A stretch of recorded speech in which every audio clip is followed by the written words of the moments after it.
It's wonderful to see you all here again at such a critical time. Our democracy is under attack. The perpetrators of this attack are those who, in the name of saving our democracy, are destroying it. I don't use these words lightly. Every one of us who loves this country and who cherishes peace and freedom should be very alarmed by those who, driven by their insatiable hunger for power, are actively undermining all that we stand for. And almost every single day, if you're paying attention to the news and the headlines, there is some new assault and some new attack. Now, it's the Democrat elite and the swamp creatures in Washington who are doing all that they possibly can to keep us, the American people, from a very simple thing, having the freedom to choose who we want to be our next president.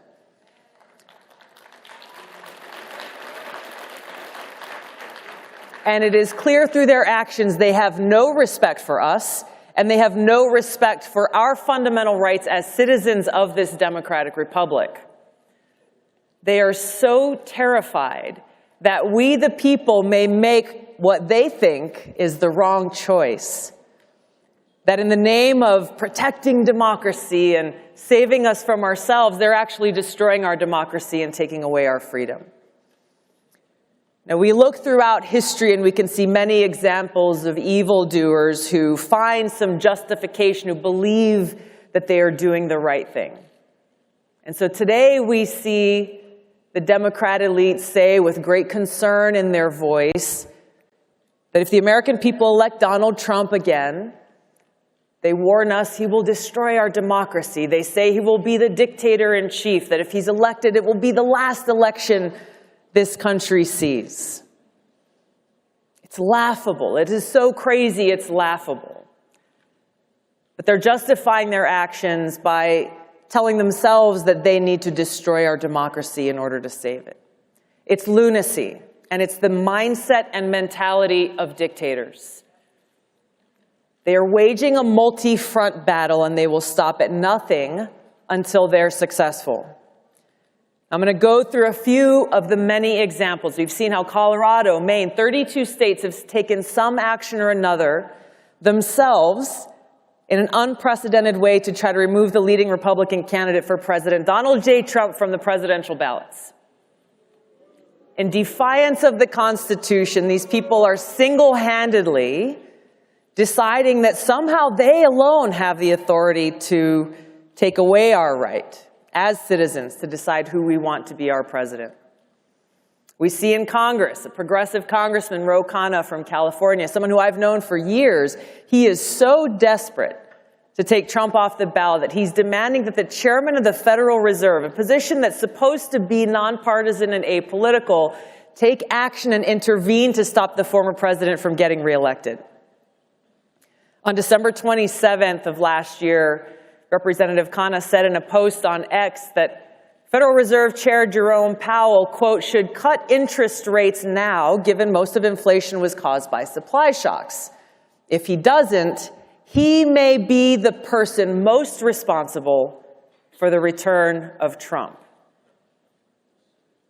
The Democrat elite and their cronies, they're using our criminal justice system to prosecute and distract the Republican presidential candidate in the midst of his campaign.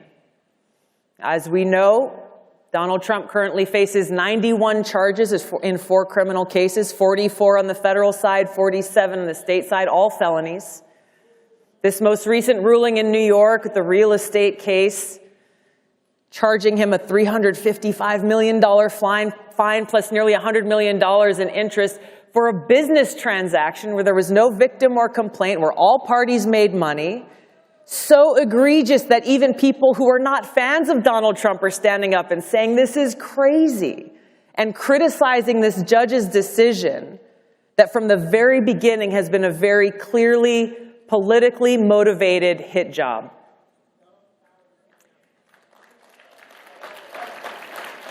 This is the truth. They're hoping and doing all that they can convict Donald Trump of some crime, any crime, to try to undermine his support and therefore prevent what they fear most, a second Trump presidency. And there's a reason why they're so afraid of him, because he poses a threat to this establishment where they draw their power from. When we take a step back and look beyond the personalities, look beyond Donald Trump and Joe Biden, what we're facing is a threat of far greater magnitude. A very dangerous precedent is being set. Our democratic republic is being destroyed by the permanent Washington elite, and there are people in both political parties who truly believe they and not the American people have the right to decide who should be our president. They easily and dangerously dismiss our Constitution, the rule of law, the voices of the American people, anointing themselves as the ones who have the power and justification to make this most important decision. Now, I've only mentioned a few of the many examples. I could write a whole book detailing all that's been done, all that the Democrat elite and Washington establishment have done and are doing to try to destroy Donald Trump and steal our election. As you know very well, President Trump has endured years of attacks. What we're seeing now is a continuation of something that began in 2016, ever since he came down that golden escalator. Now, I've met a lot of strong, tough people in my life. I can't think of a single one who could not only withstand all that they are throwing at Donald Trump without crumbling, but someone who would actually choose to keep fighting against the entire Washington establishment.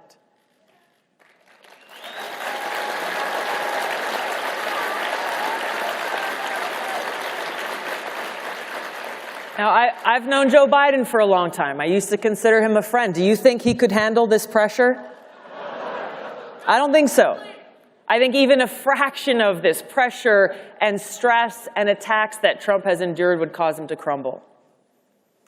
Now, if you listen to what Nikki Haley has been saying, she claims that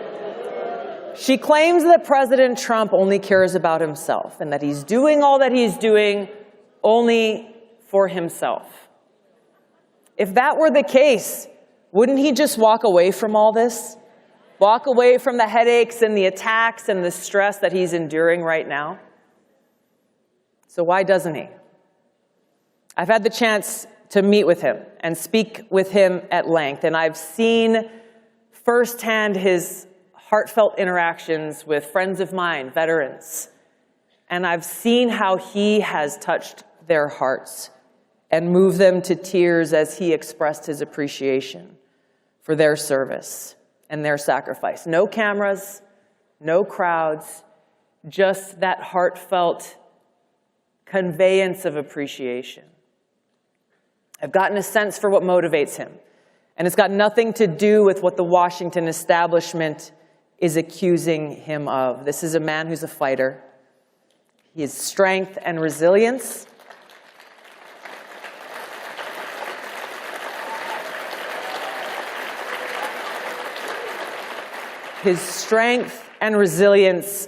can only come from one place. His ability to endure this hardship can only come from one place, and that's a sincere love and concern for the future of our country and his care for the American people.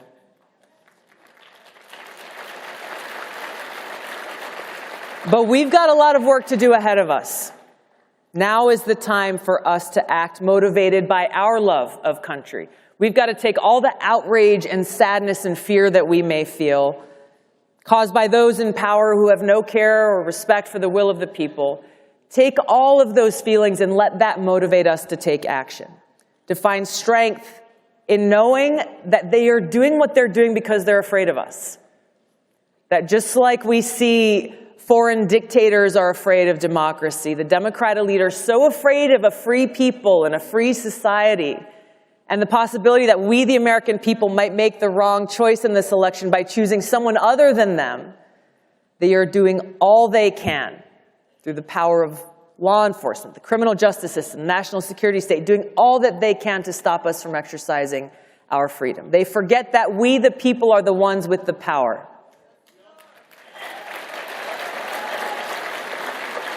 But we have to use that power. We cannot allow them to get away with this. Our democracy is under attack, and it's up to us to save it. We have to hold those responsible accountable at the ballot box. We have to send this strong message to leaders in both parties that those who abuse their power and undermine our democracy and our freedom will not be tolerated.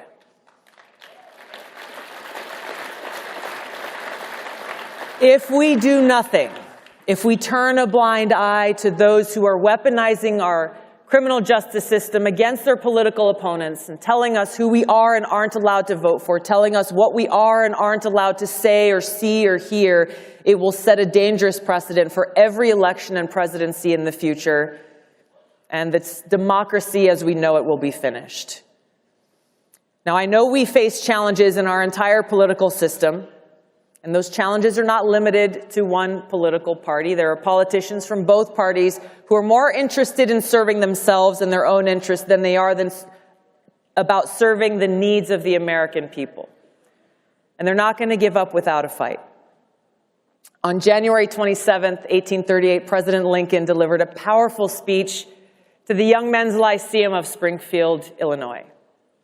And he said, quote, "At what point then is the approach of danger to be expected? I answer, if it ever reach us, it must spring up amongst us. It cannot come from abroad. If destruction be our lot, we must ourselves be its author and finisher. As a nation of free men, we must live through all time or die by suicide." The choice before us is clear. Freedom isn't free. We can't lose sight of what we can accomplish when we, the people, stand together on the foundational principles that this country was built on. A free people with the right to life, liberty, and the pursuit of happiness. We must protect free speech of all Americans. We must stand against those who'd rather censor, cancel, and smear rather than engage in honest debate as our founding fathers did. When the free speech of one person is threatened, even when that speech is reprehensible to us, the free speech of all people is threatened. The same goes for freedom of religion. In our America, freedom of religion does not mean freedom from religion. Real religion is love for God. It's not attached to any one religious sect or label or another. Our government must respect our freedom to worship and express our faith, express our love for God as we choose. Or,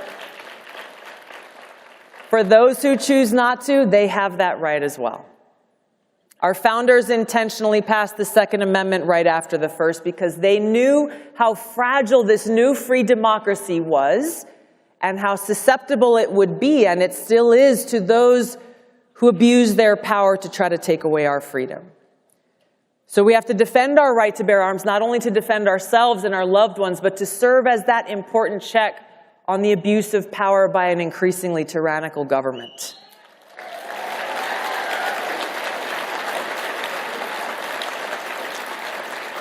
We must stop the bipartisan warmongers of Washington who constantly beat their war drums, who have pushed us to the precipice of World War III and a nuclear catastrophe.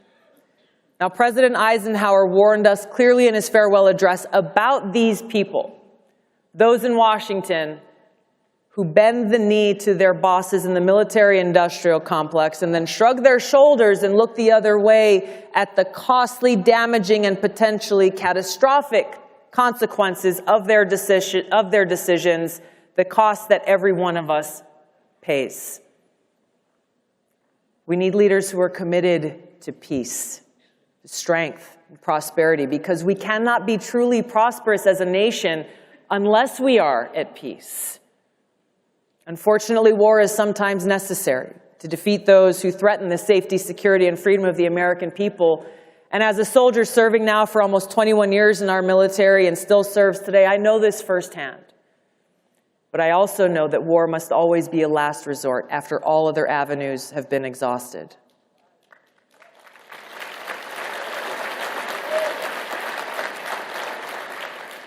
We need leaders who are committed to upholding the rule of law, who are committed to keeping our communities safe and securing our borders.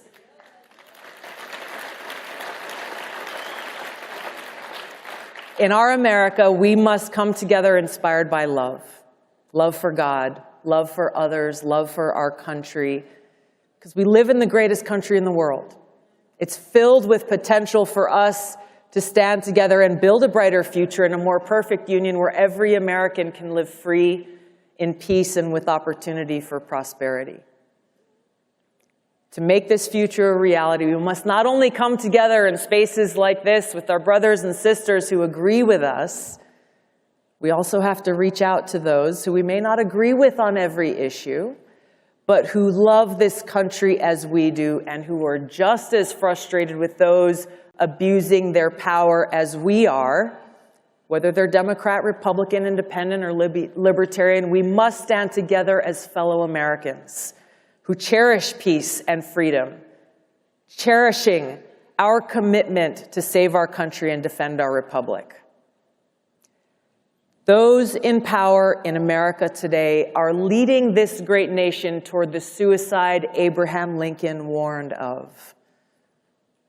If we do not act now, we will look back at this very moment with regret, but we won't be able to say that we had no warning. By God's grace, we are free and we will remain free. God bless you all. God bless America. Let's go and save our country. Thank you so much, everybody. Aloha.